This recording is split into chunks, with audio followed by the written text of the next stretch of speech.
इच्छामि खमात्मनो वंदे विद्याय नित्याय नित्यानंद इसका पूरा पुस्तक शरीर निरवा उत्तम यात्रा निर्वाह छोजी साता छेजी हाथ पानीनो लाभ देसोजी इच्छामि खमात्मनो वंदे विद्याय नित्याय नित्यानंद इच्छा कारण संदेश भगवान अभिक्रमी अभिक्त रायम खामेयो इच्छा खाम विनिरायम જંકીચી અપત્યમ પર્વત્યમ ભત્તે પાણી વીણે વ્યાવ છે હલાવે સલ્લાવે ઉઠાસને સ્વાસને અંદર પાસે ઉલી પાસે સંકૃતિ મજ્જ વિના પરિણામ સુમો વા બાનો વા તુપે જાણ અહમ ન જાણીમી તસમ ઇચ્છામિ વિફલમ इच्छामि खमात्मनो वंदे विद्याय नित्याय नित्यानंद साता साहेब की इच्छामि खमात्मनो वंदे विद्याय नित्याय नित्यानंद इच्छा कारण संदेश वायना संदेशाओ इच्छामि खमात्मनो वंदे विद्याय नित्याय नित्यानंद इच्छा कारण संदेश वायना देतो इच्छामि खमात्मनो वंदे विद्याय नित्याय नित्यानंद इसका योगान बताया करें वायना प्रसाद करा तो जी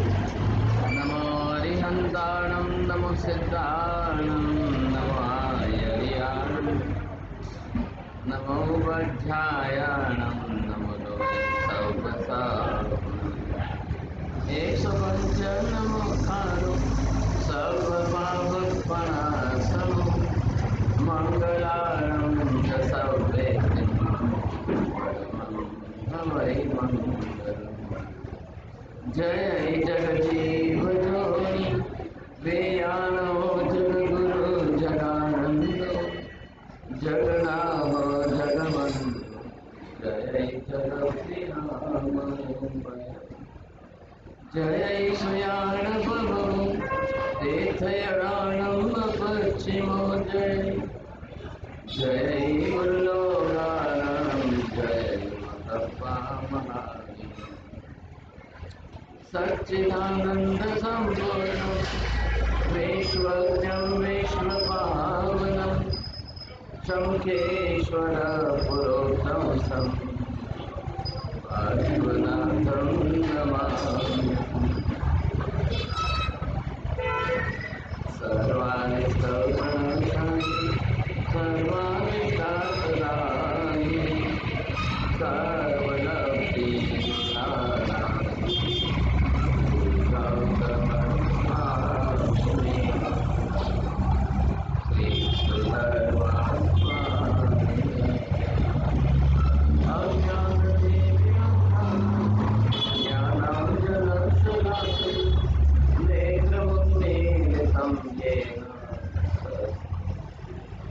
गुरवे नमः।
संसार के चक्र में जीव किस तरह से परिभ्रमण करता है, कब जीव अपनी तरह से कैसा शुभ और पुण्य उपार्जन करेगा और कब जीव अपनी तरह से अशुभ प्रकार का पाप कर्म उपार्जन करेगा। स्वामी भगवान को जब पूछा गया कि हे भगवान, संसार के अंदर मैक्सिमम लोग पुण्य करने वाले हैं कि मैक्सिमम लोग पाप करते हैं? कौन से जीव कैसे हैं, कितने जीव किस प्रकार के कैसे हैं, अब अपनी अपनी वृत्ति पर है, अपनी अपनी परिणति पर है, अपनी अपनी मति पर है। अब उनकी बुद्धि कैसी है, उनका ज्ञान कितना है, उनकी समझ कैसी है, उनके वेश दशाएं कितने हैं, and in particular what type situation, कैसी परिस्थिति है। सबसे पहली बात है कि अगर मिथ्यात्व की परिणति रहेगी तो जीव पाप करेगा। मिथ्यात्व जीव किसको कहते हैं? पाप की परिणति वाला जीव। दो बात का ध्यान रखिए, परिणति और प्रवृत्ति। See what is the difference between two? हम परिणति किसको कहेंगे, प्रवृत्ति किसको कहेंगे?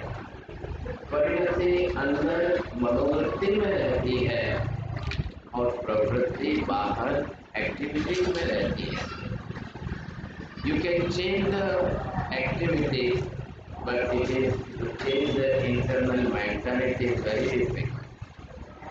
कई बार समझाकर, बुझाकर, कहकर किसी के भी बाहर की प्रवृत्ति हम बदल भी सकते हैं, लेकिन अंदर की मनोवृत्ति बदलना बहुत मुश्किल है,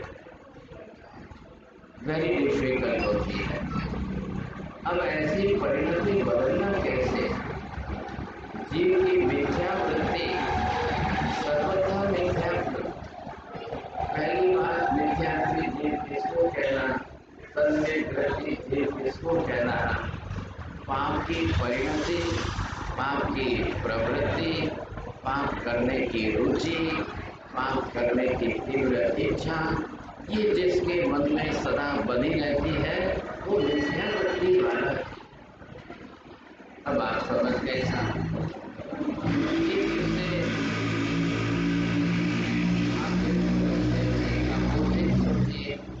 इसका अपोजिट सेंटेंस क्या बनेगा?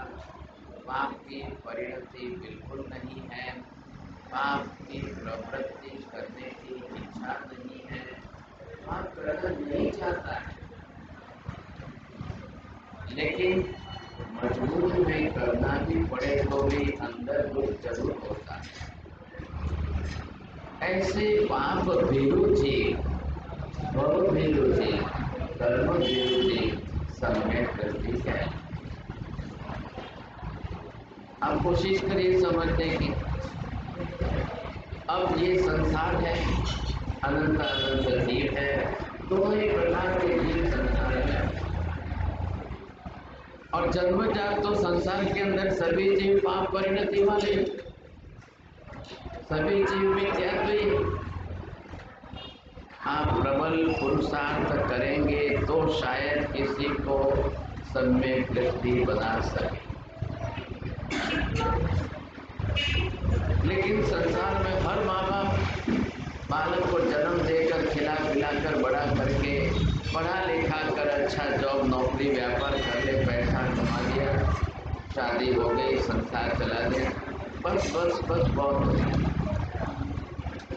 कोई माँ बाप ये सोचता नहीं है कि मैं जन्म देकर बच्चे को किसी भी हालत में मिथ्यात्व से निवृत्त करके सम्यक दर्शन को प्राप्त कराऊंगी, चाहे कुछ भी हो।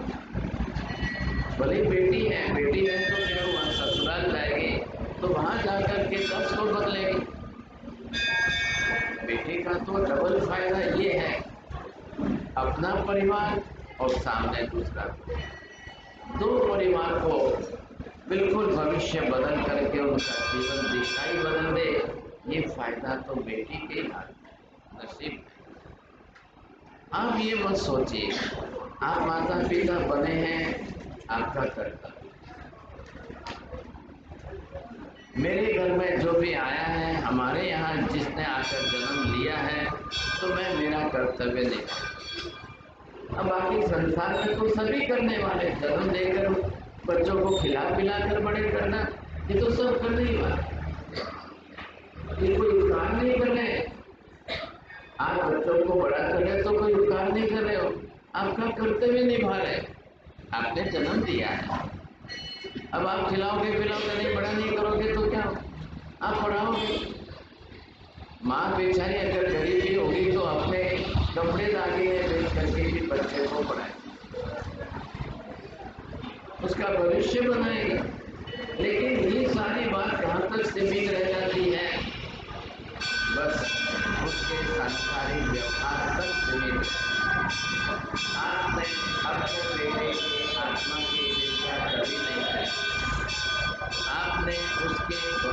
की चिंता कभी नहीं। इसका भी संसार खत्म हो जाए, इसका भी संसार घट जाए, इसका भी कल्याण हो जाए, ये सोचा तक नहीं आता। सांसारिक जिम्मेदारियां ही पूरी करने में सभी पूरा जीवन बिता देते। अरे बाबा समझते पढ़ना, बस इसके सिवाय उनके पास दूसरा कोई विचार नहीं। लेकिन आप ये भी तो सोचो, जय कुल में जीव आया है, जय कुल में जन्म लिया है, जय धर्म में जन्मा है, मैंने जन्म लिया है तो मेरा कर्तव्य है, मैं कैसे भी करके अब उसका जीवन तो बना, कैसे भी करके अब मुझे उसको सम्यक दर्शन को प्राप्त कराने का, अब मुझे इसको ये धर्म में तो लाना ही लाना। अब धर्म के क्षेत्र में मैं इसकी प्रगति करा के इसको आगे तक ले जाऊं, ये मेरा कर्तव्य मैं क्यों नहीं निभाऊं? सांसारिक जिम्मेदारियां, शारीरिक जिम्मेदारियां, पारिवारिक जिम्मेदारियां आप उठा करके उसके लिए इतना भोग दे रहे हो, लेकिन आप उसकी आत्मिक जिम्मेदारी उठाकर क्यों नहीं कल्याण करते? ये इच्छा क्यों नहीं आती है? लेकिन बात कहाँ है? खुद माँ बाप के अंदर वैसे सम्यक दर्शन, वैसी निष्ठा, वैसी श्रद्धा होगी तो ही वो माँ बाप अपने संतान के लिए कुछ करेंगे, नहीं तो जब उनकी खुद की सोच नहीं होगी तो वो क्या करेंगे, कैसे करेंगे आपको? तो पहले माता पिता का खुद का सम्यक दृष्टि होना अनिवार्य। माता पिता खुद अपनी तरफ से मोक्ष मार्ग पर आगे बढ़ने अनिवार्य, वो खुद साधक की भूमिका में रहने अनिवार्य, नहीं तो नहीं होगा, नहीं तो नहीं। हजार प्रयत्न करने के बाद भी अगर आप नहीं कर पाए तो मतलब नहीं रहेगा, सार्थकता नहीं रहेगी, ये आप जरूर सोचें। पहली निष्ठा अपने खुद पर रहनी चाहिए। मैं अगर एक आत्मार्थी बन गया, मैं अगर मोक्षार्थी बन गया, अगर मैं इस तरह से श्रद्धार्थी बन गया तो मैं किसी भी हालत में हजार प्रयत्न करके भी अपने आश्रित परिवार को अवश्य ही इस दिशा में ले जाऊं। मैं ही अगर वैसा आत्मार्थी नहीं बना, मैं मिथ्या वृत्ति वाला ही बना रहा, तो मैं अपने ही आश्रितों को मोक्ष मार्ग पर कभी नहीं। अब आप ये सोचिए कि हर व्यक्ति को माता पिता बनने के पहले श्रद्धालु सम्यक दृष्टि धार्मिक बनना अनिवार्य है कि नहीं है? कितना अनिवार्य हो गया? माँ बाप बन जाएंगे यार, तो संसार का व्यवहार है। लोग शादी कर लेंगे, मिलेंगे तो उनके संतान होंगे, ये तो संसार का व्यवहार है, ये तो दुनिया में चल ही रहा है, कॉमन रूप से चल। लेकिन अगर आप ये कर्तव्य निभाएं, મારા ઘરે જે જીવ આવ્યો છે ચોક્કસ એનું પુણ્ય લઈને આવ્યો છે કે જૈન કુળમાં જન્મ, स्त्री बनना या पुरुष बनना वो उसके कर्म पर।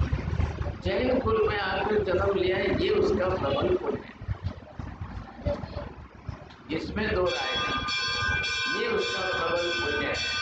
अब इतने प्रबल पुण्य से जब मेरे घर आया है तो मेरा कर्तव्य क्या है? मैं कैसे भी करके किसी भी रूप में उसको इस दिशा में लेके, ये आपका उपकार, जन्म देना उपकार नहीं है, बड़ा करना उपकार नहीं है, खिलाना पिलाना पालन पोषण करना ये उपकार नहीं, ये कर्तव्य है। लेकिन अब आप उसके लिए आगे क्या करेंगे? अब आगे करने के लिए आपको क्या लक्ष्य देना है? जब ये नहीं सोच पाएंगे तो आगे कुछ भी नहीं तो जीव पूर्व जन्मों से पाप कर्म लेकर आता है, अशुभ कर्म साथ में लेकर आता है, फिर अशुभ कर्मों के उदय से ही उसको जीवन जीना है, नया कुछ भी नहीं कर पाएगा। अब दो बात पर ध्यान दीजिए, समझने की कोशिश करिए। एक तो जीव को कर्म का उदय लेकर आए और उसी उदय के अनुसार अपना जीवन जीता है, उसमें कुछ भी परिवर्तन कर ही नहीं सकता है। न तो कर्म का प्रमाण कर सकता है, न कर्म क्षय कर सकता है, न नया पुण्य उपार्जन कर सकता है। अब वो कुछ भी नहीं करे तो मतलब क्या? तो जीवन व्यर्थ चला, निरर्थक चला। अब आप पहले ये सोचिए कि पूर्व कर्म तो सभी जीव लेकर ही आते हैं, अनिवार्य। बिना कर्म लिए कोई आता ही नहीं है, बिना कर्मों के आकर कोई संसार में जन्म लेता ही, ये अनिवार्य है। अब वो कौन जीव है, कैसा जीव है, कैसे कर्म लेकर आया है, कितने कर्म लेकर के आया है, किस प्रकार के कर्मों से जन्मा है, किसको पता चलता है? कौन समझे? किसी को कुछ भी पता नहीं आएगा। लेकिन जैसे जैसे बड़ा होकर के उसके संस्कार सामने आ रहे हैं, आपको तुरंत पता चल जाएगा कि एक जीव की परिणति कैसी है, ये क्या साथ में लेकर आया है, ये कैसा साथ में लेकर आया है। माँ बाप अच्छी तरह से पहचान सकते हैं। पूर्व कर्म के परिचय, हाँ ये जरूर है कि आपको थोड़ा बहुत कर्म शास्त्र का अध्ययन होना चाहिए, थोड़ा बहुत आपको कर्म शास्त्र समझ में आना चाहिए। आप सीखे हुए होंगे तो जरूर आप समझ जाएंगे मारा घरे आवनारो आ जीव એના કેવા કર્મો લઈને આવ્યો છે, એના કેટલા કર્મો લઈને આવ્યો છે, કયા ઘરના સંસ્કારો અત્યારે ઉદયમાં છે, आप इतना समझ जाएंगे बहुत। और इस उद्देश्य से आपको कर्म शास्त्र का अभ्यास करना है। ये लक्ष्य रखिए, कर्म शास्त्र करने से आप स्वयं को पहचान सकेंगे, आप दूसरों को पहचान सकेंगे कि जीव को कैसे अर्थ में कैसा समझना है, कि आप कर्म शास्त्र के आधार पर सबको समझ। मात्र बेटा बेटी ही है ऐसा नहीं, जो बहू भी आपके घर आएगी तो वो बहू अपने साथ में क्या लेके आई, कैसे संस्कार लेके आई, वो धर्मिष्ठ है, धर्म भावना के संस्कार, परिणति क्या लेकर के कैसा लेकर आई, उसके ऊपर पूरा आधार है। अगर धर्मिष्ठ है, धर्म के संस्कार अच्छे लेकर के आई है तो आपका कुल उजालेगी, और अगर पाप प्रवृत्ति वाली आई है तो है वो इज्जत भी आपकी समाप्त। दोनों आधार उसी पर बना है, आपको ये लक्ष्य में आना चाहिए। अब ये कब आएगा? थोड़ा बहुत भी तो कर्म सिद्धांत हम पढ़ के चलेंगे तो। ऐसी स्थिति के अंदर आप देखिए, महुआ का एक परिवार जिनके 4 बेटे हैं और एक बेटा गलत रास्ते चला। 3 बेटे अच्छे रास्ते पर, सही रास्ते पर है, लेकिन एक को संगत खराब मिल गई और वो गलत रास्ते चला गया। अब क्या करेंगे? माँ बाप धर्मिष्ठ है, धर्म के संस्कार अच्छे हैं, आपने सब कुछ देखा है, लेकिन आपका बेटा बड़ा होने पर स्कूल जाने के बाद वो दूसरों के संस्कार, और अगर घर के संस्कार कम पड़ गए, आप घर के संस्कार आपने अच्छे सही नहीं दिए हैं और दूसरों के संस्कार आ गए और उसके पूर्व के पाप के साथ जुड़ गए, तो पाप का गुणाकार हो जाएगा, पाप प्रवृत्ति बढ़ जाएगी, बहुत ज्यादा बढ़ जाएगी। ऐसी स्थिति के अंदर 16 वर्ष का लड़का घर से गलत दिशा में चला जाए और दूसरों की संगत में आकर के वो जुगार खेलना शुरू कर दे। अब जुए में पैसे हारेंगे तो पैसा लाना कहाँ से, तो फिर उसके लिए चोरी करनी पड़ेगी। अब चोरी करने की नौबत में अगर शायद पकड़ा जाए तो उसे झूठ बोलना ही पड़ेगा। एक पाप दूसरे पाप की लिंक है, एक पाप से दूसरे पाप की शुरुआत हो जाती है। अगर आप एक पाप में जुड़ गए तो निश्चित समझ लिए जैसे एक સાંકળ હોય છે એવી રીતે એક કડી બીજા કડીની સાથે સંકળાયેલી હોય તો સાંકળ બને છે। એમ 18 અંદર પણ એવું જ એક પાંચ તમારું બીજા પાંચની સાથે સંકળાઈ જાય છે, एक बात दूसरे बात को जगा देता है। करते करते जीव आपकी प्रवृत्ति में चला। अब देखिए, कोई जीव पिछले जन्म से सम्यक दर्शन साथ में लेकर नहीं आया, सिवाय एक शायद सम्यक दृष्टि हो तो ही संभव है, बाकी संभावना नहीं। क्या करना है, कैसे? सामान्य सम्यक दर्शन हमारा कौन सा है? चाहे पश्चिमी का, चाहे सम्यक दर्शन, आए भी सही और जाए भी सही। मरीचि के जीवन के अंदर सम्यक दर्शन पिछले भव से, नैसाल के भव से प्राप्त किया था, लेकिन मरीचि के तीसरे भव के अंदर एक दो शब्द इधर उधर बोलने में सम्यक दर्शन का गमन हो गया। अब उसके बाद भी जाकर के आगे के जन्म तो कर ही रहा है, भविष्य के जन्म तो हो ही रहे, संसार तो रुकता नहीं है। आप सम्यक दृष्टि हो या मिथ्या दृष्टि, आदमी हो या संसार रुकता नहीं है, संसार का क्रम चलता है। लेकिन अब आप चलते हुए ऐसे संसार के चक्र में आप अपने साथ में क्या लेकर के आए हैं, कैसे? अगर आप पूर्व जन्म के सम्यक दृष्टि थे तो आज भी आपको सम्यक दर्शन के सारे निमित्त अच्छे लगेंगे, अनुकूल लगेंगे, आपको पसंद आए। કેટલાક જીવો એવા છે જેને ધર્મ જ પસંદ નથી આવતો। मरुभूमि की शादी जिसके साथ हुई, अब वो पत्नी ऐसी है कि धर्म पसंद है, साफ शब्दों में कह रही है, भूले चुके जो सामायिक नीति है तो मुपत्ति नाम लूची ने फेंकी रही, कटाक्ष નું પગ લૂછીને ફેંકી રહી, ચલો તો મારે જાગું ઝાડ સાફ કરવા કામ લાગશે। એને ઉપકરણનો પણ જે છે, સામાયિકના ઉપકરણનો પણ એટલો દ્વેષ છે, એટલે મરુભૂતિએ કીધું કઈ વાંધો નહીં, તને પસંદ નથી ને તો ઉપાશ્રય જઈને કરી લે। ખબરદાર જો ઉપાશ્રય જઈને સામાયિક કરી છે। अब विचार कर लो, मरुभूति पार्श्वनाथ भगवान बनने वाला पहला जन्म है, सम्यक दर्शन प्राप्त कर चुका है, व्रतधारी श्रावक बन चुका है, लेकिन पत्नी ऐसी धर्मद्वेषी, क्या धर्मद्वेषी, बिल्कुल धर्म की विद्वेष वृत्ति वाली, तेरा सरे जवानों ने पूजा करवानी नहीं, करवानी नहीं। ऐसी परिस्थिति में मरुभूति कैसे धर्म करता होगा और कैसे धर्म संभालता होगा, और फिर भी मन में क्या है, मारे राग द्वेष करवो नहीं, मारे एनी हाथे क्लेश कसाय करवो नहीं।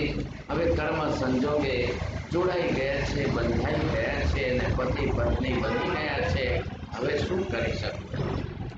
वो जमाना आज का तो था नहीं कि चलो डाइवोर्स लिया और छुट्टी। आज 2 महीने में डाइवोर्स हो जाते हैं, 2 बरस में हो जाते हैं, तो वो काल तो वैसा नहीं। वहाँ जीव ये समझते थे, माँ बाप को दोष नहीं देते थे, कर्म संजोगे जे मधु छे नभावी लेवामां फायदो।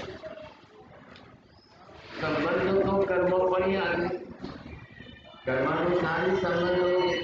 अब जिनको जैसे कर्म बंधे हैं, जैसे संयोग मिले हैं, जैसे लोगों से संबंधी हुए हैं, अब निभाना है कि बिगाड़ना है कि बढ़ाना है कि चलाना है।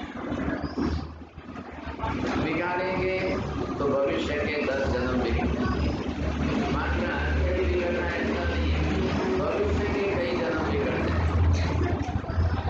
निभाएंगे तो शायद धीरे धीरे गाड़ी चलती है, संभाल लेंगे तो नया कर्म नहीं बने।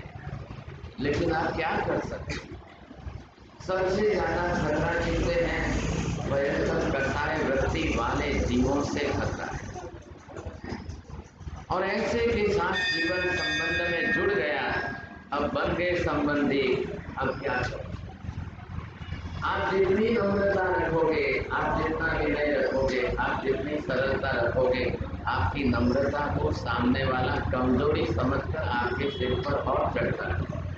હવે એને ખુલ્લો મેદાન મળી ગયો, કે આ કર્મ ભેરું છે ને આ ભવ ભેરું જીવ છે, આ તો મારી સામે કસાય કરશે નહીં અને પછી તો એ તમારા માથે ચડીને નાચશે, પછી તમને ત્રાસ આપવામાં સંતાપવામાં કઈ કચાશ નહીં રાખે। આ લખીરા जात अनुभव नहीं बात ये बिल्कुल होना है। अब आप क्या करो, आप उसके साथ में वैसा कसाय करो, आप उसके साथ में वैसे राग द्वेष की क्रिया प्रवृत्ति करो, आपका भी संस्कार बढ़े। बस डर कहाँ लग रही है? आप सम्यक दृष्टि हो, आप कर्म भीरु और भव भीरु हो। वो मिथ्या दृष्टि है, न कर्म भीरु है न भव भीरु है, वो जो है कर्म का बादशाह है।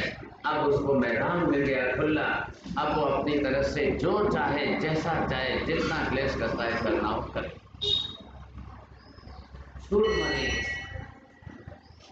मनुबुद्धि पति होते हुए पत्नी को कुछ भी नहीं कह सकता है, रोज भी नहीं सकता है। चलो मनुबुद्धि की बात एक तरफ रखो। भगवान महावीर स्वामी के समय में उनका कामदेव श्रावक व्रतधारी 10 श्रावकों में सौથી श्रेष्ठ श्रावक 1,59,000 है महावीर के श्रावक। उनमें 10 के अंदर ये अच्छा श्रेष्ठ श्रावक, आनंद श्रावक, कामदेव श्रावक, शतर श्रावक, ये नाम है सब अलग अलग, जिनके नामों का आगम बना हुआ है उपासक दशा। આવતા વર્ષે પારસમલજી મોટા આચાર્ય ભગવંત को चातुर्मास लाओ तो विनती करना कि महावीर स्वामी के 10 उपासक श्रावकों का चरित्र से कम हमारे सामने ऊंचा आदर्श तो रहे। हम ऊंची कक्षा के श्रावक बनने की भूमिका में आप आगे बढ़ जाओ, अभी बहुत बड़ी बात है। अब ऐसी परिस्थिति में आप करो क्या?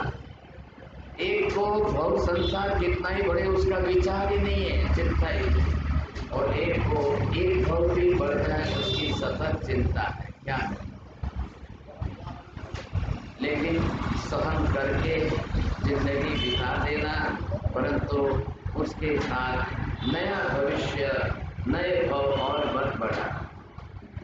पुराने भवों के कर्मों से ही तो सामने आकर के जुड़ा है, मिला है। अब आप क्या करो, कैसे?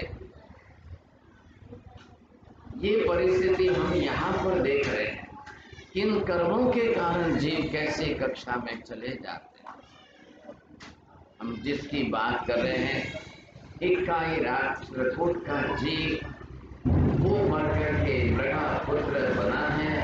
अब मृगा पुत्र मर के कहाँ जाए, क्या हो, क्या भविष्य, इसके बारे में गौतम स्वामी महावीर को पूछ रहे हैं। हे भगवान, मैं जो आज दृश्य देख करके आया हूँ, मृगा पुत्र को जिस परिस्थिति में पड़े हुए देखा, मेरे मुंह से चीख निकल गई। अब ये नरक है कि क्या है?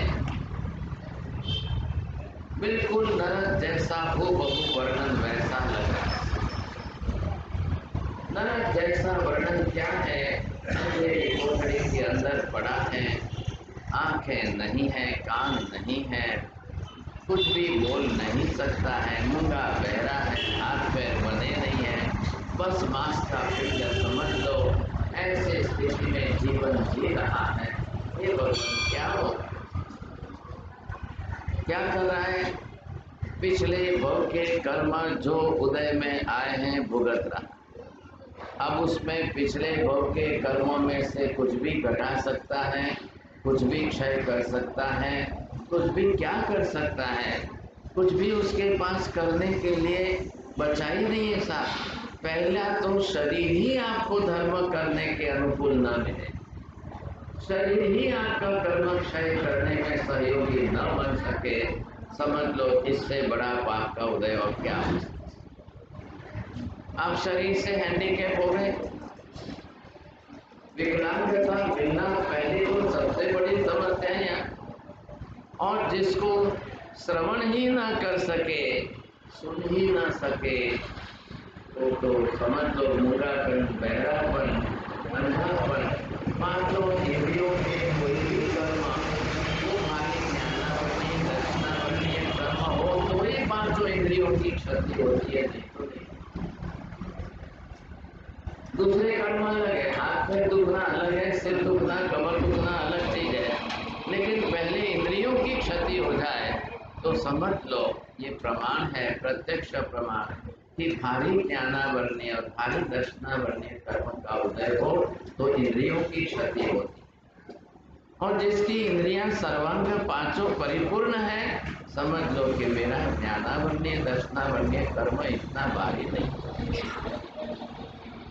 अब रही बात बुद्धि की, मति और बुद्धि की, मेमोरी की और बुद्धि की, समझ की हमारी, अब उसको तो तल चाकू की धार जैसा है, बार बार आप पत्थर पर घिस करके धार बनाओगे, धार बढ़ती जाएगी, बार बार अभ्यास करके ज्ञान बढ़ाओगे, बढ़ता। अब गौतम पूछ रहे हैं, हे भगवान, आज जीव गया भवनो कर्म भोगवी रह्यो छे के नवा कर्मो बांधी रह्यो? મારે કે છે ગૌતમ, ગયા ભવનું કર્મ 98% ભોગવી રહ્યો છે, 2% માત્ર મનથી માનસિક રાગદ્વેષના કારણે નવા કર્મો પણ બાંધે। अब इसमें प्रमाण देखो, पिछले जन्मों के कर्म आप ज्यादा भुगत रहे हो, वर्तमान भव के कर्म ज्यादा बांध रहे हो कि कम बांध रहे हो? आपको 4 भव कर, पिछले भव के कर्म प्रमाण में ज्यादा भोग रहे हो, वर्तमान के कम बांध। नंबर 2, पिछले भव के कर्म कम भोग रहे हो लेकिन वर्तमान में डबल बांध रहे हो। नंबर 3, पिछले भव के भी सरीखे भोग रहे हो और नए भी उतने ही ज्यादा बांध रहे हो। अरे आपको। नंबर 4, पिछले जन्म के भी कर्म बहुत कम भोग रहे हो और नए जन्म में भी बहुत कम आप कर्म बांध रहे हो। अब इन 4 में से मेरा नंबर किस में आता है? 4 ही प्रकार है संसार के समस्त जीवों के, 4 प्रकार। अब मेरा नंबर इसमें से किस में आ रहा है ये मुझे देख, आ रहा है कि नहीं आ रहा है? किसी न किसी भेद में तो है ये, एक न एक भंग में तो है ये सब। अब इसके क्या करेंगे आप, कैसे करेंगे आप तो आप समझ लोगे, आपको अपने कर्मों का ख्याल आ जाएगा। हमारा वर्तमान जीवन में जे उदय में આવ્યું છે એમાં શું શું દેખાઈ રહ્યું છે એના આધારે કુછ પાછળના કર્મો હું સમજી શકું એમ છું। ये कर्म का अभ्यास होगा तो समझ में आएगा। कर्म के अंत का अभ्यास में आपको आश्रव कारण देखना है, बंध के कारण देखना है, हेतु समझना है और कर्म का स्वभाव समझना है, प्रकृति बंध में। फिर उसकी स्थिति आपको समझनी है, फिर उसका रसबंध समझना है। आपको इतना समझ में आ जाए, अब इसके बाद में इस कर्म का विपाक कैसा होता है, बस इतनी सी बातें थोड़ी सी समझ लोगे, जिंदगी भर काम। मैं मेहनत इसलिए कर रहा हूँ, कर्म शास्त्र समझाने के लिए, कर्म के सिद्धांत आपको समझाने के लिए जो मैं मेहनत कर रहा हूँ, प्रयत्न करूँगा कार्तिक पूनम तक तो आपको लगभग पूरा फ्रेमवर्क तो मिल ही जाएगा। पूरे कर्म शास्त्र के आउटलाइन जितनी है वो पूरी आपको मिल जाए एक बार, फिर तो बाद में कलर भरना आपका काम। बच्चे को आउटलाइन के साथ रेखा चित्र दे दिया जाए, अब वो कलर भर सकता है। आपको कम से कम 8 पाप या 18 पाप और 8 कर्म, इतना संबंध आपको जरूर समझ लेना, प्रयत्न करिए। मैं नहीं चाहता हूँ कि एक दिन भी प्रवचन बंद रहे, मैं नहीं चाहता हूँ। अगर हम आप लोग ही अपनी तरफ से निष्ठा नहीं रखोगे तो मुश्किल है। कैसे भी करके प्रवचन तो अनिवार्य रूप से सुनना है, कैसे भी करके थोड़ा सा इधर उधर एडजस्टमेंट करके 1 घंटा निकालिए कि जिन वाणी तो अवश्य समझिए। और मैं इसलिए एक कोर्स लेकर आया हूँ, एक कोर्स है साल भर का, लेकिन उसकी इंट्रोडक्शन आपको 4 महीने में मिल जाए। बस निष्ठा आपकी चाहिए, कॉपी पेन आपको लाना है, लिखना करना आपको है। अभ्यास करेंगे तो कर्म की आउटलाइन आपको समझ में आ जाएगी और फिर मैं आपको पुस्तक भी देता हूँ कर्म की गति न्यारी, फिर थोड़ा बहुत अभ्यास करेंगे, ये समझा हुआ वेद रहेगा और थोड़ा अभ्यास कर लेंगे तो एक विषय आपकी समझ में आ जाए। नहीं तो वर्षों बीतते जाएंगे, हर साल चौमासे होते जाएंगे, बड़े बड़े आचार्य भगवान आएंगे, फिर वही चक्कर हमारा रहेगा। प्रभावना ने स्वामी वात्सल एक રહેશે, ચોમાસું પૂરું થઈ જશે, તપસ્યા સારી થશે, ભૈરવ અભ્યાસનામાં રાજી થશે, આજે કેવળ બનાવ્યું ને આજે માર્ગ પર। ये हमारी उपलब्धि जो है वर्षों से चली आ रही है वही रहेगी, लेकिन लाखों रुपए का खर्च होने के बाद ज्ञान से वंचित रहो, ज्ञान से वंचित रहोगे और ज्ञान नहीं सीखा, ज्ञान नहीं समझा, ज्ञान नहीं पाया तो हम बिल्कुल जीरो रह जाए। इसलिए मैंने बार बार आपको कहा ज्ञान वर्धक जादूमान, हम ज्ञान बढ़ाने के लिए आए हैं। साधु साध्वी नहीं भी होंगे तब भी आप आमिर उपास तो कर लोगे, उसमें कोई बड़ी बात नहीं है, लेकिन आप ज्ञान से वंचित रह जाओगे तो आपका नुकसान वर्षों तक रहेगा। और कई लोग देखिए व्याख्यान में आने वाले तो बड़ी उम्र के, आप कहीं पर भी चले जाओ तो बड़ी उम्र के ही आने वाले, अब वो सीखेंगे कितना और समझेंगे कितना। अब अगर आपकी पढ़ाई का अभ्यास का लक्ष्य नहीं है, लिखेंगे नहीं सीखेंगे तो फिर नहीं होगा, फिर आगे आने की कहानी सुनकर आप चले जाओ। अब महावीर यहाँ पर कह रहे हैं गौतम, આ પરિસ્થિતિમાં જમીન ઉપર પડેલો જન્મેલો મૃગાપુત્ર 26 વર્ષનું આયુષ્ય ભોગવ્યું। ऐसी परिस्थिति में जिसको 26 दिन भी मुश्किल है, 26 महीने भी मुश्किल है, और वो इतनी वेदना पीड़ा में 26 वर्ष का आयुष्य पूरा करे। अब पिछला तो आपने ध्यान में दिया 250 वर्ष का इकाई राष्ट्रकूट का आयुष्य था, और 250 वर्ष में जो पाप कर्म किए वो 26 में क्या हिसाब चुकाए, क्या पूरा होगा। एक गौतम 26 વર્ષનું આયુ પૂરું કરીને અહીંથી મરીને સિંહમાં જઈને ઉત્પન્ન થશે। आगे का जन्म होना है निश्चित, जन्म होना है आगे का तो उसके लिए कर्म बांधना निश्चित है, गति बांधनी पड़ेगी, जाति बांधनी पड़ेगी, आयुष्य बांधना ही पड़ेगा, इसके पहले आप नहीं मर सकते। आप दूसरे कर्म बांधो भी मत बांधो, पिछले बहुत से कर्म साथ में आ रहे चल रहे आ रहे, आप नए और ज्यादा बांधो कि नहीं बांधो, मिनिमम तो आपको इतना तो अनिवार्य।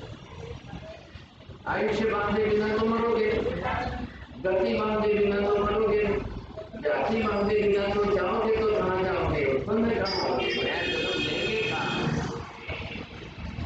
ये तो निश्चित हो ही गया है। अब ये जानकर के सिंह में उत्पन्न होगा। હવે સિંહના ભાવમાં શું ધર્મ, પહેલેથી જન્મજ પાપ કરવાનું જ મળ્યું છે, पंचेंद्रिय जीव की हिंसा किए बिना पेट भर ही नहीं सकता है। जब भी पेट में भूख लगे तो पहला विचार कोने मारी ने खाओ, कोने पकड़ी ने मारो, बस उसके सिवाय दूसरा विचार। सिंह के लिए कोई सामने से आकर के उसके मुंह में तो प्रवेश नहीं करेगा। मरवा कौन राजी है भाई, मरने के लिए कौन राजी है, कोई उसके मुंह में आके गिरने वाला नहीं है। अब इसी को जाकर के दौड़ के पीछे भाग के पकड़ना है। हिरण कितना तेजी से भाग सकता है और सिंह बुढ़िया भी हो जाए तो भी उसको हिरण को पकड़ने के लिए पीछे भागे बिना कोई रास्ता। सिंह को कोई दूसरा ला करके उसका खुराक नहीं दे देगा। आपको यहाँ पर माँ बेटे को खिला देती है, पत्नी पति को थाली भर के ला के सामने रख देगी, धीरे गति में कोई खुशी का नहीं है, पशु का जीवन है, कौन तुम्हारा माटे रेडीमेड लावीने आपसे भाई।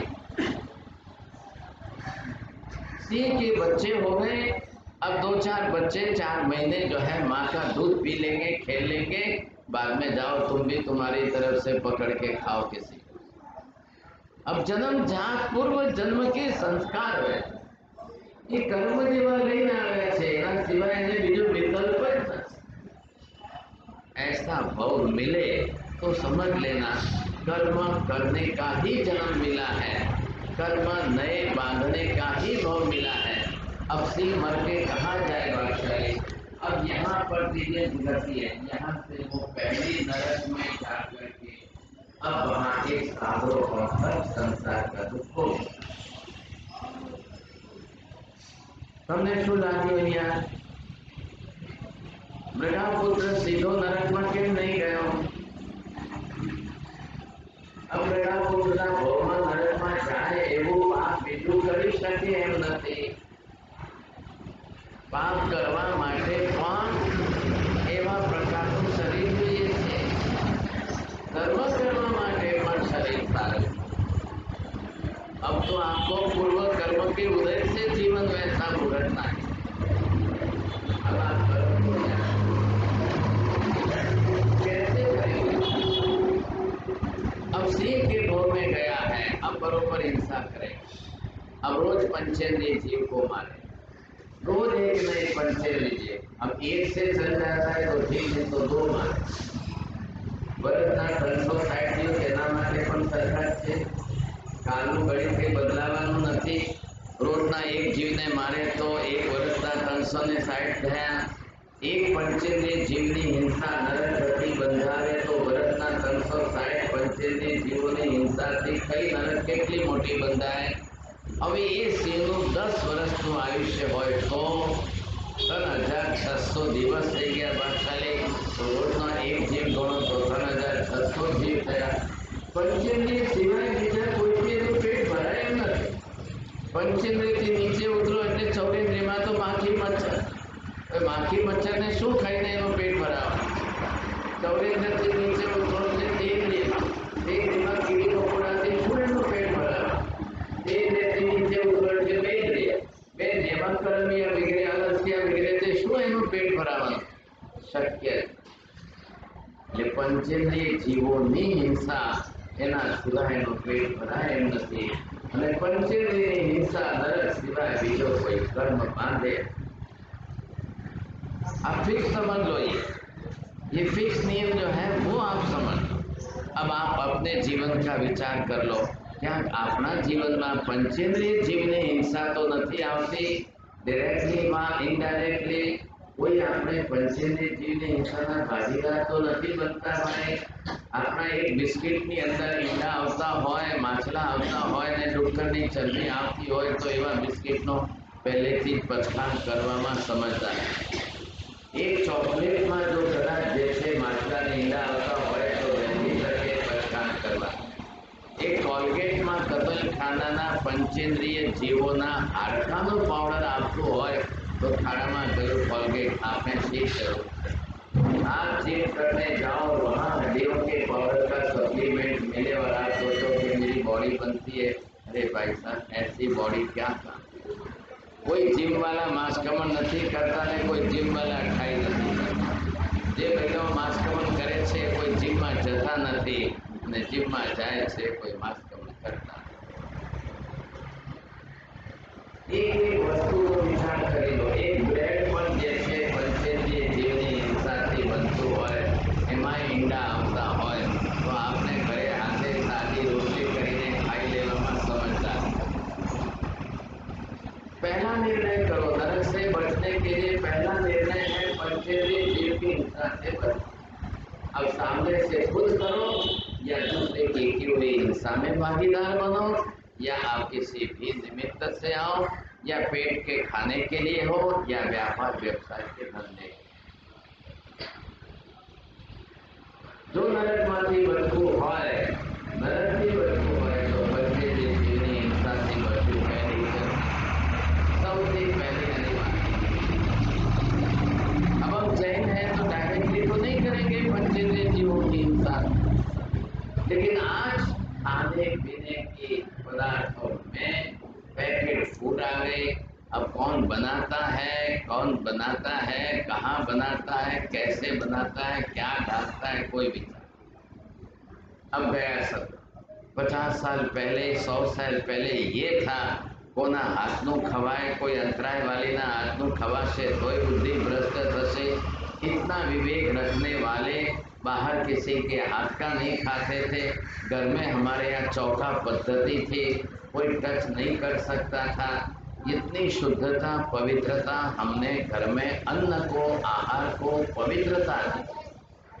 चौको ये हमारी पवित्रता थी। रसोड़ું एकदम पवित्र, अंतराय वाली रसोડામાં પણ પગ ન મૂકે અને રસોઈ ન કરે, इतनी पवित्रता वाले आज रस्ते पर का खाने गमे એટલાના હાથનું ખાવા માંડ્યા, ગમે એના ત્યાંથી આવેલું ખાવા માંડ્યા। अब झुपड़पट्टी में धारावी में बनता है, वो यहाँ आकर के आप खा रहे हैं। आहार आपकी बुद्धि पर परिणाम डालता है। आहार सेवा बोलकर, आहार जैसे विचार, ये भी समझ करके आप चलिए, समझे कि नहीं। पहले शुद्धि आहार पर ध्यान। आप 28 नहीं करोगे चलेगा, लेकिन आप 12 महीने बाहर का गलत नहीं खाओगे, ये पहला दर्जा। એટલા માટે જૈન ધર્મની અંદર ખાવા પીવાની બાબતના પદાર્થોમાં 100 વિચાર કરવામાં આવે છે। એમાં સૌથી મોટો વિચાર જે હિંસાનો કરવામાં આવે। हिंसाजन्य पदार्थों को भूल से हम स्पर्श न करें। आपके लिए भी वही नियम है, हमारे लिए तो 1000 गुने ज्यादा नियम है। साधु ने पहलू शो कि भाई जीव विराधना ने हिंसा થાય એવું हमारे ये पहला लक्ष्य, नहीं तो नरक तैयार। अब ये जीव नरक में से निकलेगा। अब क्या नरक का क्या वर्णन करो आप सब। एक सांद्रोपन तक जीव नरक के अंदर वहां दुखी दुखी दुखी। एक सांद्रोपन बरोबर असंख्य वर्ष, और 1 मिनट भी नरक में सुख शांति नहीं है। 1 मिनट पहली बार ध्यान रखो, नरक में टाइम छे नहीं, घड़ियाल छे नहीं, तारीख बारનું कैलेंडर नरक में होતું નથી, वहाँ व्यवस्था नहीं है। એટલે તમારું હેપી બર્થડે કઈ ખબર જ નહીં, ક્યારે જન્મ્યા હતા અને જન્મ્યા પછી હવે આજે કેટલા વર્ષો થઈ ગયા, તો કે ભાઈ અવધિ જ્ઞાન છે ને તમને। એટલે આ ધરતી ઉપર મનુષ્યોના ક્ષેત્રમાં જે કેલેન્ડર ચાલતું હોય ત્યાંથી જોઈને વિચાર કરી શું हैप्पी बर्थडे मनावे। सगे संबंधी कोई है नहीं, रिश्तेदार कोई है नहीं, माँ बाप कोई है नहीं, भाई बहन कोई है नहीं, वहाँ कोई आने वाला कोई नहीं है, कोई देखने वाला कुछ नहीं है। क्या हैप्पी बर्थडे मनाओ। न तिरंज गति में है हैप्पी बर्थडे, कोई आपके जन्म से किसी को राजी होना नहीं है। अब आप अपने लिए मनुष्य भव में हैप्पी बर्थडे मनाओ। तमे ताली वगाड़ो, तमे नाचो, तमे राजी थाओ, फुग्गो लाओ, फुलाओ, फोड़ो, तुम्हारे जे करो। ये भी एक हमारी बहुत गलत रीत है। हमारी रीत जो थी भारतीय संस्कृति के अनुरूप धर्म की थी, અને તમે અપનાવી લીધી વેસ્ટર્ન કલ્ચરની। એટલે મીણબત્તી લાવીને સળગાવીને ફૂંક લગાડીને ફોડવા, બુઝાવી દેવાની હતું। એ પ્રકાશ જીવનમાંથી ઓળવીને અંધારું કરી નાખો અને ફુગ્ગા ફોડીને ફોડાવો। क्या कर, न हमारी संस्कृति का अभ्यास है, न विदेशी संस्कृति के दोस्त दूषण का कोई ख्याल है। आंख मीची ने अपनाओ। भेड़ बकरी की तरह से समाज हो गया है। अब जैसे कोई करता है उसका नकल करने के सिवाय हमारे पास कोई रास्ता नहीं। क्या होगा सोचिए, आगे के जन्म के बारे में हम सोच रहे हैं क्या होगा, भविष्य कैसा होगा, लेकिन अब ये बात हम यहीं पर रोकते हैं। पूरा इसका जीवन चलने वाला, आपको एक ही बात ध्यान में रखकर समझना है, एक भाव में किए हुए पाप कर्मों का हिसाब कितने जन्मों तक चलता है ये आपको देखना है। बस इतना ही आपको समझना है, नहीं तो कुछ भी ख्याल नहीं आए। ये तो जो उद्देश्य है वो क्या, एक भाव कैसा हो, एक भाव में हम कितने पाप कैसे कर लेते हैं उसको आप देखिए। आज मैं बात कर रहे हैं, थोड़ी सी बात जो है वो हमारे दादा गुरु धर्मसूरी महाराज की। परसों आपने जगत गुरु ईश्वरी महाराज की बात को आपने खास विशेष रूप से सुना था। आज हम एक ऐसे महापुरुष की बात करने जा रहे हैं, महुआ की धरती पर जन्म लेकर गलत रास्ते चले गए, जुगाड़ और उसके रास्ते पर आ गए, जीवन अपना बिगाड़ गए। 2 बरस हो गए, 4 बरस हो गए, माँ बाप ने बहुत समझाया, घर में माँ के दागिनों की चोरी करने लगा। હવે માને દીકરાનો ગમે એટલું મોહ હોય તો એ શું કરવા? बाप ने भी बहुत कुछ समझाया। रामचंद्र जी ने अपनी तरफ से कहा, बेटा कुछ समझ। आखिर नौबत आई कि उसको घर से निकालना।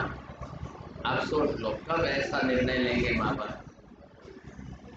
रोज घરના માના દાગીના લઈને વેચી આવે, જુગાર રમી આવે, બક્ષલી, ये तो कोई पोसाए नहीं, परवड़े।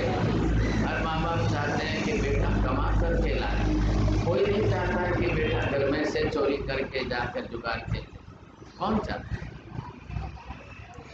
ऐसी स्थिति के अंदर आखिर घर से निकालने की नौबत। अब रोज घर में खाना पीना रहना करना आसानी से अच्छा था, तब तक तो चिंता नहीं थी। जैसे ही बाहर निकाल दिया, अब उसको खिलाएगा पिलाएगा रखेगा रहेगा काम। महुआ से निकल करके भावनगर आ गए। ભાવનગર તમે ગયા હો ને જોયું હોય તો કદાચ ખ્યાલ હશે, ત્યાં આગળ દાદા સાહેબનું દેરાસર છે, વાટરે છે, मारवाड़ी वंडो છે, बहुत बड़ा उपाश्रय है और भावनगर का समाज आज भी बहुत बड़ा है। ऐसे में वहाँ जाकर के अब जिस कुल में जन्म लिया है उसके संस्कार है तो सोचा मंदिर जाओ। आटला दिवस घर में माँ बाप कहता था तेरे मंदिर जवा राजी नहोतो, आज 20 साल पहला सोचे છે કે મંદિર। હવે શું થયું? 3 દિવસ વીતી ગયા, ખાવા પીવા કંઈ નથી, પૈસો ટકો હાથમાં નથી। હવે જુગાર રમે તો ક્યાં જાય? વગર પૈસે કોઈ ત્યાંય ઊભું રાખતું નથી। હવે ખિસ્સામાં નથી, ખાવા પીવા માટે બાદશાહી કોણ જાય? એક ચાનો કપ કોણ પામે? 3 दिन के बाद उठा बैठा मंदिर के सामने ओटले पर बैठा सो गया। ऊपर से गुरु महाराज ने वृद्धिश्वरी महाराज ने देखा, भाई कोई छोकरो तो कोई सारो लागे।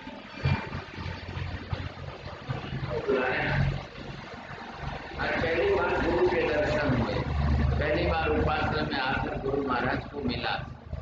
गुरु महाराज ने पूछा, भाई जे होय ते साचुं कही दे, क्यानो छे कोण? तारा घरनो देखाय छे एमां बे मत नथी, पण तारी आवी दशा केम भाई? तो उसने खोल के बात कह दी, महाराज साहब ऐसा ऐसा, गलती तो मारी छे, भूल तो मैं ज करी छे। माँ बाप कंठाली गया એટલે છેવટે સાહેબ ઘરમાંથી કાઢી મૂક્યો છે। હવે 3 દિવસ થયા સાહેબ, કઈ ખાધું પીધું નથી। गुरु महाराज बड़े चतुर थे साहब, उन्होंने देख लिया इसकी 2-4 बातों में से कि पहले तो सबसे पहले जीव अपनी गलती स्वीकारता है, यही उसका परम सौभाग्य। एवो मानस सुधरी शकशे, एवो मानस पोताનું ભવિષ્ય બનાવે। પહેલા મૂળ વાતને પકડી, શું ગલતી કરી છે અને શું ખોટું કર્યું છે બાજુમાં। ગમે એટલું મોટું અપરાધ હોય તો પણ पहला निर्णय કરીને જોઈ લો, सेल्फ कन्फेशन की सिस्टम है कि नहीं है, खुद अपनी गलती स्वीकार करता है कि नहीं है। इससे अपोजिट क्या होगा? कोई मानस તમને એવો મળે કે પોતાની ગલતી જ નથી, મારી ગલતી કે નથી, સામે વાળા ઉપર જ ઢોળે, આ જ એ વાત છે, એ જ એ વાત છે, એ જ એ વાત છે।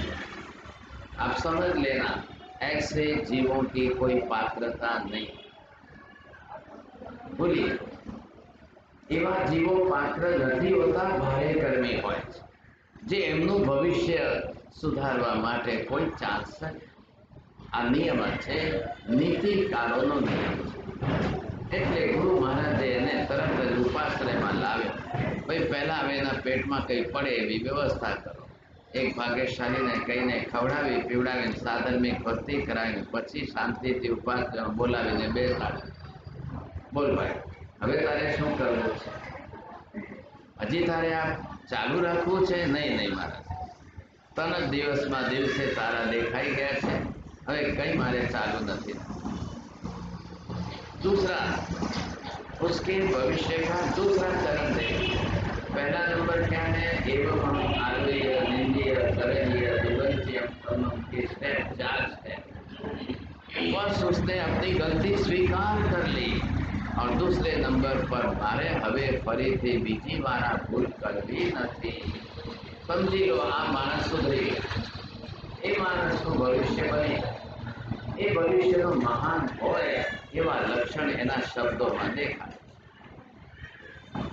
પારખું હીરા ઝવેરાતના પારખું જેવા ગુરુ વૃદ્ધિસુરી મહારાજે એને કીધું, ભાઈ બહુ સરસ તારામાં પાત્રતા પડી તો છે, ગલત રસ્તે ચાલ્યો ગયો, હવે એ સંજોગો છે ભૂલી બનવું છે. હવે તારે કઈ એટલે સીધી વાત આવી ગઈ, સાહેબ તમારા જેવું બનવું છે. ત્રીજો प्लस पॉइंट आप देख लो, बिना कुछ कहे उसके मुंह से ये शब्द निकला, साहब तुम्हारा जेवा. तो क्या कर तैयारी, तो क्या हाथ साहब तैयार. कोई दीक्षा है, भाव है, वैराग्य है, क्या है भाई साहब? कुछ भी नहीं था, लेकिन गुरु महाराज ने देख लिया कल सब आ जाएगा, आज पात्रता पड़ी है, ये बड़ी बात. अब गुरु महाराज ने कहा ठीक है, माँ बाप से दीक्षा की आज्ञा लेके आने. साहब હવે આમે ઘરથી કાઢેલો છે ને શું આજ્ઞા नहीं, लेकिन जाके आज्ञा तो ले. अब जब ये घर आकर के आज्ञा मांगे माँ बाप को तो आश्चर्य हो गए. अरे तने जुगार छोड़ावा માટે અમે આટલી મહેનત કરી, તું जुगार નતો છોડી શકતો, હવે સંસાર છોડી શકશે? इंसान जब बदल जाता है तब बदलाव जो है, परिवर्तन जो है वो कितना भारी होता है. माँ बाप कीधुं काल लेतो है तो आजे ले. तो आवा रस्ते जनारो तारू किमती जन्म जे छे 16 વર્ષથી લઈને 18 ને 20 વર્ષ સુધીનું તે તારું જીવન બગાડ્યું છે. હવે તું સુધરતો હોય તો અમે તો પહેલા રાખી. गुरु महाराज ने दीक्षा दे दी, धर्म विजय नाम रखा उसका. वो कहता है मारा में तो कई धर्म है नहीं, तमे धर्मना ऊपर विजय करवा वालों एवं नाम राखो तो साहब खुश हो गया. भारी ज्ञानावर्णीय कर्म का उदय इतना था कि दीक्षा देने के बाद अब पढ़ाना तो पड़ेगा, क्रिया भी तो सिखावी पड़શે કે नहीं. गुरु महाराज क्या उदय करावता રહે છે? गुरु महाराज के भाई मारी उम्र છે, હું ગરડો છું, તું પહેલા એરિયાવી શીખ. એરિયાવી કરતા લોધસ્તનો પાઠ આવ્યો છે તો એ ભગવાનના નામનો તો આખા દિવસમાં એક લીટી પાઠ, एक लाइन भी नहीं सीख सकता तो करवो है.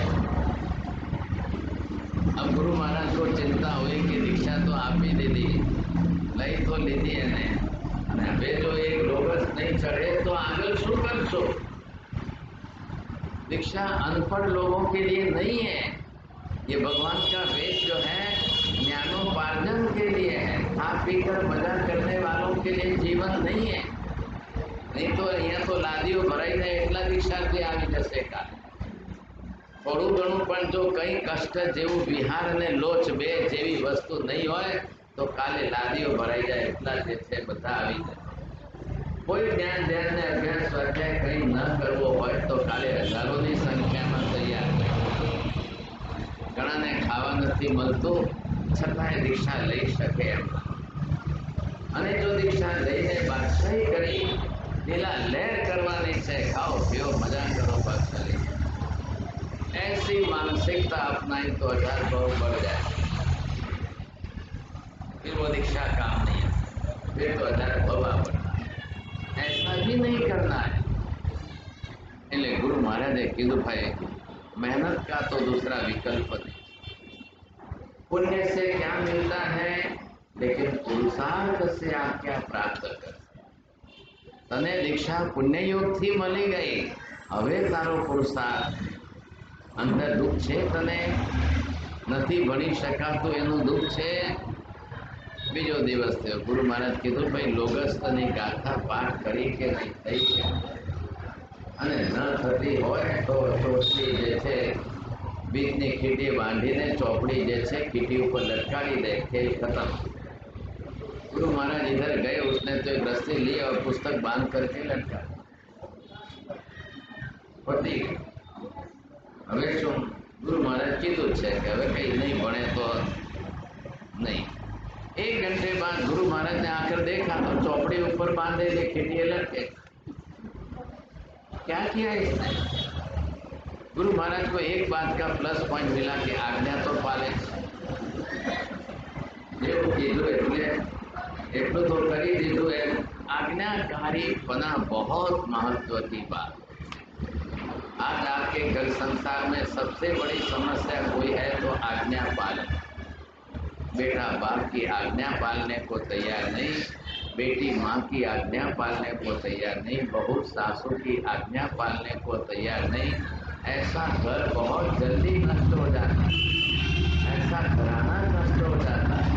7 पीढ़ी की इज्जत जाते देर नहीं लगती है और घर में पैसा है पुण्य से, लेकिन शांति नहीं। साधन सामग्री आपको पुण्य से मिल रही है, आप राजी हो, लेकिन शांति नहीं है घर। बेटे की बात, बाप की बात बेटा सुनने को ही तैयार,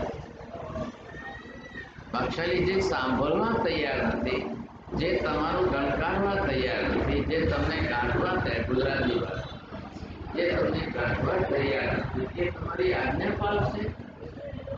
એના તરફથી તમે કોઈ સુખ શાંતિની અપેક્ષા રાખી શકો? એ તો ભારે અશુભ કર્મનો ઉદય। એવા પણ જીવો સંસારમાં ઘણા છે, એવા પણ જે કોઈ સંજોગોમાં એક અક્ષર પણ સાંભળવા તૈયાર નથી, समझवा तैयार नहीं, गांठवा तैयार नहीं, तो आचरण करवा शू तैयार है? कई आज्ञा तमारी पालवा है। लेकिन धर्म विजय ने गुरु महाराज का प्रेम तो जीत लिया, गुरु की आज्ञा का पालन जरूर कर लिया, गुरु की व्यायामच करने का लक्ष्य बना लिया, गुरु को जीवन समर्पित कर दिया। इसमें कमी नहीं रखूंगा, इसमें किसी प्रकार की कमी नहीं रखूंगा साहब, ये संकल्प आज्ञा पालना, विनय रखना, व्यायाम करना, इससे भी कर्म का क्षय होता है। और आप ये सोचिए क्या परिणाम आया, जादू चमत्कार हुआ, एक दिन लोगस नहीं करने वाला और भविष्य में फटाफट कितने ग्रंथ कर लिए, कितने शास्त्र पढ़ लिए। गुरु महाराज को आश्चर्य हुआ। गुरु महाराज ने कहा भाई क्या हुआ है, चमत्कार कहाँ से हुआ? नहीं गुरुजी, बस आपके आशीर्वाद, निष्ठा पर नौतु चढ़तु त्यारे पण गुरु सेवा, भक्ति, विनय अने आज्ञा पालन पण आ एक निष्ठा बनावी राखी तो भविष्य इतना सुनहरा हो गया। अब अंतिम अवस्था में गुरु महाराज के काल धर्म के समय उनको संतोष हो गया कि आ पढ़ी गयो, पढ़ी ने सीखी ने तैयार थी गयो, चलो भाई काम हो गया। गुरु का काल धर्म हुआ और इधर से इन्होंने प्रवास शुरू किया, भावनगर थी बनारस की तरफ का। અને જાહેરાત કરાવી છે જે મા બાપને પોતાના છોકરાઓને ભણાવવા માટે સાથે મોકલવા હોય મોકલજો, એમનો બધો ખર્ચ મુંબઈના શેઠ કરશે, તમે કોઈ ચિંતા ન કરતા। તમારા દીકરાઓને ભણાવી ગણાવીને एक्सपर्ट प्रोफेसर पंडित बनावी दे। 10 लड़के मिल गए, 10 युवक। અને એ આજથી 100 વર્ષ પહેલાના જમાનામાં, 150 વર્ષ પહેલાના કાળમાં ભાવનગરથી વિહાર કરીને બનારસ જવું બહુ कपरू काम હતો। रस्ते के अंदर सिंह चना लेकर के बच्चों की जेब भरते थे, अरे बेटा खा के चलो लेकिन चलना जरूर है। 22-25 किलोमीटर का विहार करना और सिंह चने खा करके पानी पीना, ये कैसा जीवन था। अब ऐसे युवक थे, न तो माँ बाप को अपना दुख बताया और बनारस पहुंचे। बनारस में ब्राह्मणों का द्वेष इतना भारी था कि जैन साधुओं को खड़े नहीं रहना, जैन साधुओं को नहीं रहना। विजय धर्मस्वरी महाराज ने रास्ते पर फुटपाथ पर रह करके 10-20 लोगों को व्याख्यान देना शुरू किया। फुटपाथ पर अब क्या हो, बनारस के अंदर ये बात जब फैल गई तो बढ़ते बढ़ते 10-20 में से 200 जन हो गए और 2 महीने बाद 200 के 300 हो गए। तक राजा काशी नरेश तक बात पहुंची कि रास्ते पर इतने लोग इसको सुन रहे हैं, मतलब कोई विद्वान तो जरूर होगा। और विद्वत्ता की कीमत करना काशी नरेश की होशियारी। बुलाया फिर ब्राह्मण पंडितों को बुलाया, पंडितों को कहा द्वेष मत करो, आप इनके ज्ञान की परीक्षा करो। द्वेष करके गाली गलौज करके बाहर निकालो, ये हमारी विद्वत्ता नहीं होती है। विद्वान विद्वानों की कदर करे और कीमत करे। ऐसी स्थिति के अंदर जब बात बहुत बड़ी चली तब बात आई सर, इधर 100 पंडित और इधर एक जैन साधु महाराज ने बैठकर जो डिस्कशन किया, काशी नरेश को कहना पड़ा बहुत बड़े विद्वान। आप सोचिए क्या चाहिए आपको, बोले रहने के लिए कोई स्थान मिल जाए। उस समय अंग्रेजों की कोठी मिल रही, बनारस में कोठी नाम, अंग्रेजों की एक कोठी मिल गई थी, 4-6 रूम थे, उज्जड़ जगह थी शाम। तो वहाँ से बम्बई से फोन करके समाचार मंगा करके, उस जमाने में तो 2-4 हज़ार में मकान मिल जाते, व्यवस्था करी और इन बच्चों को रहने की व्यवस्था करके पढ़ाओ। 2-4 साल रह करके इनको पढ़ा के विद्वान किया और फिर जो है इनको कहा आप यहाँ रहकर पढ़ो। उन्होंने बनारस से बिहार किया, बिहार की तरफ, और बिहार की तरफ बिहार करके गए और वहाँ से विद्वानों को और लाए और खुद और विद्वानों के साथ। तो विद्वान तो ऐसे हैं कि अपने पास पैसा तो है नहीं, लेकिन दुनिया के किसी देश में जाकर विद्वान सर्वत्र पूज्य थे। विद्वान वो होते हैं कि दुनिया के किसी भी कोने में जाए तो पूजे जाते हैं, विद्या उनके पास है। धनलक्ष्मी वाले के लिए तो पूजने की सवाल नहीं, वो तो कहीं जाके पैसा फेंक देगा और अपना जो है काम निकाल लेगा, लेकिन विद्यावान के लिए तो बात ही अलग है। विजय धर्मसूरी महाराज बिहार तक गए और वहाँ तक के राजा महाराजाओं के साथ मिलते गए और सबने आकर के इनकी विद्वत्ता की बड़ी कदर की। ब्राह्मण पंडित लोग आकर के इनको मिलते रहे।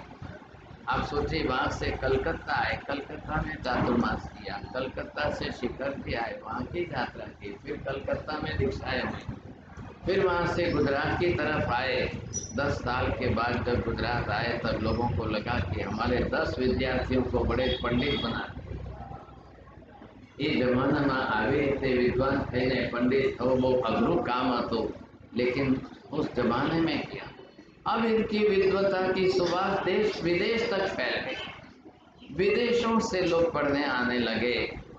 हरमन जैकोबी जैसा जर्मनी से आए, एलपी टेस्टिटोरी जैसा इटली से आए, कोई कहाँ से आकर इनके पास पढ़ने लगे। और तब इनके पास लोग ऐसा कहते कि इतना ज्ञान, he is just like the moving university, movable university कह करके लोगों ने इनको। आज बख्शाली हम प्रयत्न करें, समझने की कोशिश करें कि साधु बनाना दिशा दे करके और फिर उसका जीवन संवारना, जैसे एक शिल्पी होता है छेनी हथौड़ी लेकर पत्थर पर उठाना काट करके प्रतिमा बनाना। गुजराती में कहेवाय कि ओवर धोवर गमे एवं पत्थर पर चढ़ाई करीने मूर्ति થઈ ગયા પછી तो वैसे ही एक शिल्पी की तरह से एक गुरु अपने शिष्य की घड़ाई करके उसका जीवन बना देता। तो जैन शासन को ऐसे महापुरुषों की देन प्राप्त हो जाए बहुत बड़ी बात। यहाँ से विहार करके फिर जा रहे थे आगरा दिल्ली की तरफ, तो बीच में शिवपुरी में ही जो है उनका स्वास्थ्य बिगड़ गया। अफसोस ये होता है कि बड़े महापुरुषों का आयुष्य कई बार कम हो जाता है। मात्र 55-58 साल की उम्र में शिवपुरी में वहाँ स्वास्थ्य बिगड़ गया, लेकिन निष्ठा थी, हमेशा ही 14 का उपवास रेगुलर करते। अब 14 का उपवास करते करते जिस तरह से अपने वहाँ पर पधारे और डॉक्टर ने कहा कि अब आपका स्वास्थ्य ज़्यादा गिर रहा है, अब मौन रहकर अपनी साधना करो और किसी को प्रवेश मत दो। लेकिन वहाँ उस समय विदेश से युवक कोई सीखने के लिए प्रोफेसर आए, अब उनको ना कैसे कहना, जो इतने उस जमाने में विदेशों से आना और 150 साल पहले की बात है, और उस समय विदेशों से आए और इनको पढ़ने लिखने की सुविधा और पढ़ना चाहिए, तो गुरु महाराज ने कहा डॉक्टर भले ना के तू आवे जाए। उस समय भी इनको पढ़ाया सिखाया लिखाया, काफ़ी प्रयत्न किए और बहुत अच्छी तरह से किए। अपने आयुष्य की कोई चिंता नहीं की। आखिर शिवपुरी में आयुष्य पूरा हो गया। अब इन्होंने कितने शिष्य बनाए, शिष्यों के शिष्य प्रशिष्य बनाए, और उस समय बम्बई में जो है BJSM मुंबई जैन स्वयं सेवक मंडल ने स्थापना करी, જે ગોડીજીમાં ચાલુ। આજે એને 99 વર્ષ થઈ રહ્યા છે। BJSM એક મંડળ નામ સાંભળ્યું હશે ઘણી વખત, બધે જેને બેન્ડ વગાડે છે, પણ માત્ર બેન્ડ જ વગાડે છે એવું નહીં, આમાંથી ટ્રસ્ટીઓ પણ છે, યુવકો પણ છે, મોટાઓ પણ છે। એ બધાએ જઈને બેન્ડ વગાડે અને એમાંથી જે બે પૈસા લાવે છે એમાંથી સાધર્મિકોનું કલ્યાણ કરે છે, ભણતર માટે, ઉચ્ચ શિક્ષણ માટે અભ્યાસમાલાને આપે છે। એમ કરતાં ઘણું સારું એવું કામ આજે આ મંડળ પણ કરી રહ્યું છે। આજે આપણે એમને આ તિથિના પાવન પ્રસંગે કંઈક શાસનની અંદર આવા વિદ્વાનો तैयार थायनी प्रेरणा। आप खुद पढ़ सको तो ठीक है, नहीं पढ़ सको तो किसी को पढ़ाने में भी तो सहयोग करो। परम दिवसे अमने पार्लाथी एक बहननो सामेथी फोन आयो छे कि साहेब मारे कोई विद्यार्थीओने भणाववा माटे सहयोग करो। मैं किसी का जीवन सुशिक्षित करने में, उसका भविष्य बनाने में आर्थिक सहयोग कर सकता हूँ। मुझे कोई इतना बड़ा बहुत करोड़पति नहीं, उनके पति CA हैं और बोल रहे हैं बहुत अच्छा जीवन चल रहा है, लेकिन मारे कोई ने भणावा माटे साथ आपको। अमेरिका से एक बहन जी अभी आकर के गए यहाँ पर, उन्होंने कहा है 2 दीकरीओं ने पहलो चांस मारे दीकरीओं ने आपको छे, न होय तो दीकराओ छोकराओने पण जेमने भणवू होय पण पोतानी आर्थिक परिस्थिति संकटना कारणे भणी न शकता बहुत सारा स्मार्ट होय, होशियार होय અને એમને સ્વપ્ન હોય કે મારે આગળ ગ્રેજ્યુએશન સારું એવું કરવું છે, તો આ 2 પરિવારો એમનું આખું ભણતરનું ખર્ચ ઉપાડવા તૈયાર છે। દર વર્ષે લાખ થાય કે 2 લાખ થાય કે ગમે એટલા થાય, એ લોકો પૂરો અભ્યાસ કરાવવા માટે તૈયાર છે। અને સાથે ધર્મનો ધાર્મિક અભ્યાસ પણ, એ ધર્મને પણ ટકાવે, ધર્મિષ્ઠ બને। પછી એમને જોબ કરવું હોય તો જોબ કરાવશે અને કદાચ ધંધો કરવો હોય તો એમાં જોડી આપશે, પણ 2-4 કુટુંબ માટે એમને કીધું છે કે આપણે એમનું ભવિષ્ય અજવાળીએ। આ એમને સામેથી ऑफर आपी છે। मैं आपके सामने प्रस्तुत कर रहा हूँ और आप सामने बाकी समाज के अंदर और किसी जगह भी आप समाचार दीजिए, मैसेज फैलाइए। ऐसे जरूरियात वाले, आवश्यकता वाले परिवारों को अगर एक साथ सहयोग मिल जाता है तो उनका भविष्य निश्चित बन जाएगा। ये हम प्रयत्न करना चाहते हैं। आज विजय धर्मसूरी के इस पुण्य तिथि के निमित्त एक लक्ष्य उठाया है। आप लोग अगर मलाड में से मिलते हैं या पूरे बम्बई में से कहीं से भी मिल जाए, ऐसे परिवार होने चाहिए। वास्तव में बच्चे बहुत होशियार हो, पढ़ना चाहते हो, कैरियर अच्छा हो, मार्कलिस्ट उसकी बहुत अच्छी दिखाई देती हो, तो फिर उनका भविष्य बनाने में जरूर सहयोग देंगे। दूसरे 2 परिवार ऐसे आए हैं कि कोरोना के अंदर जिसके माँ बाप नहीं रहे, कोरोना के अंदर बच्चे ही बचे हो और परिवार शायद बिखर गया हो, तो ऐसे परिवारों को दत्तक लेने के लिए भी तैयार है।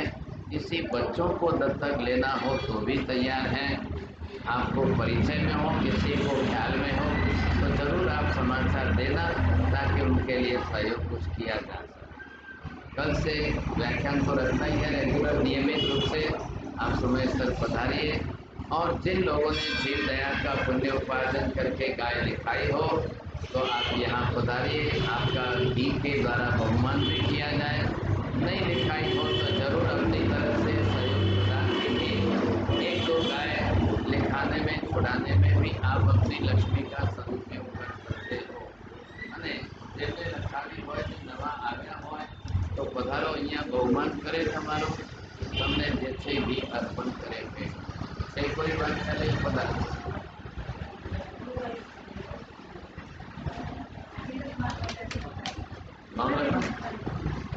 भारत बोलिए, नया नाम लिखिए, राजेंद्र मंत्री, राजेश कुमार मोहनलाल जी। कोठारी, बहुत बहुत धन्यवाद था।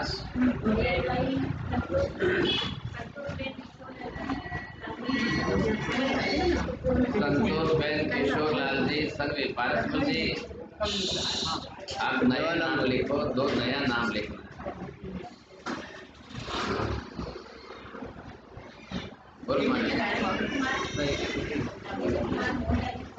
राजेश कुमार मोहनलाल जी कोठारी, 1 गाय के 2 गाय, बहुत धन्यवाद था। बहुत बहुत खुशी की बात, परीक्षण के बाद भी जीव दया का लाभ ले रहे हो, धन्यवाद। 2 गाय राजेश कुमार जी मोहनलाल जी कोठारी, बीजी राजेश बीजी लखो था। संतोषबेन किशोर जी 1 2 गाय और ये संतोष देवी और लखो यार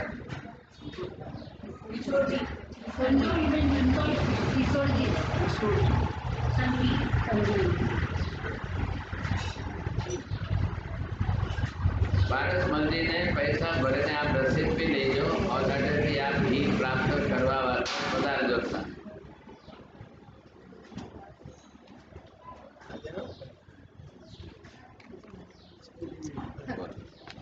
आज के दिन वाली के लो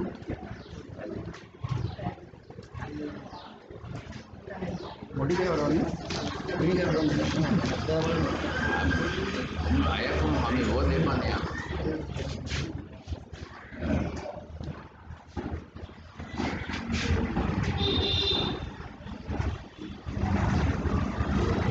समुदाय का नहीं आया कोई एक बार भी आया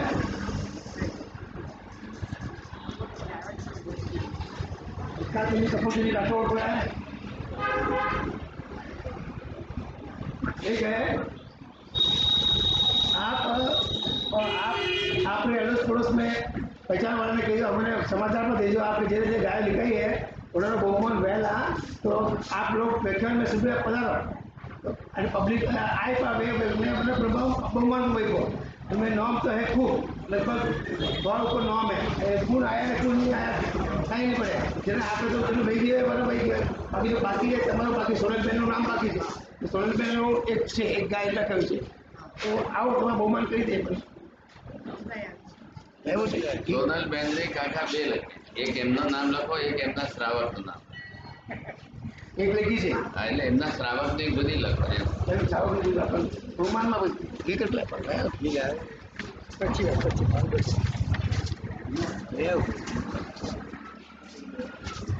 ચાલો આજે કાલેની વાત પણ જેમની આપણે લખાવી બહુ સારું છે નહીં લખાવી લખાવજો અને જેને લખાવ્યું છે એને આજુબાજુમાં બધામાં સમાચાર આપજો કે ભાઈ બહુમાન ગાયોનું જે લખાવ્યું એમનું બહુમાન ચાલુ થઈ ગયું છે એટલે બધા પધારો हाँ और आज 14 से आप अम्बिल है अपने यहाँ सही में अम्बिल है तो जिससे भी अम्बिल के अम्बिल करने यहाँ पधार 11:30 बजे चालू हो जाएगा अम्बिल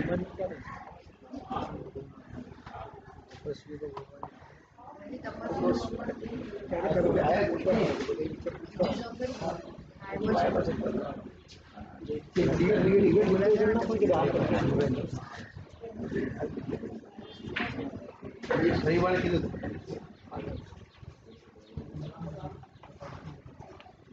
રાખ્યો તો પછી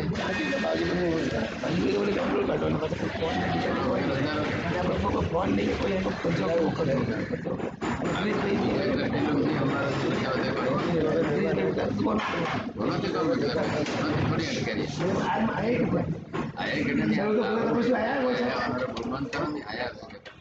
सर्व भक्त तपस्वी बहुमोन अभी आज तो मैं घना घना नहीं आया पर एक बजे में व्यवस्था करना अपने बहुमान को करो बस सर्व भक्त अपना तपस्वी बहुमान एक बजे इसका व्यवस्था करने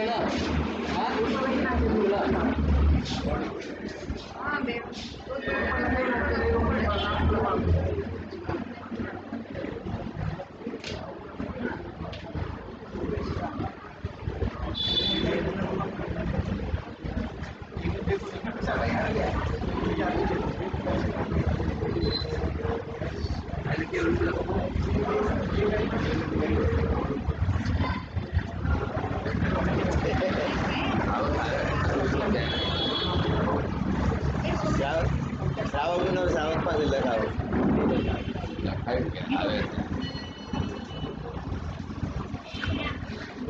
ચાલો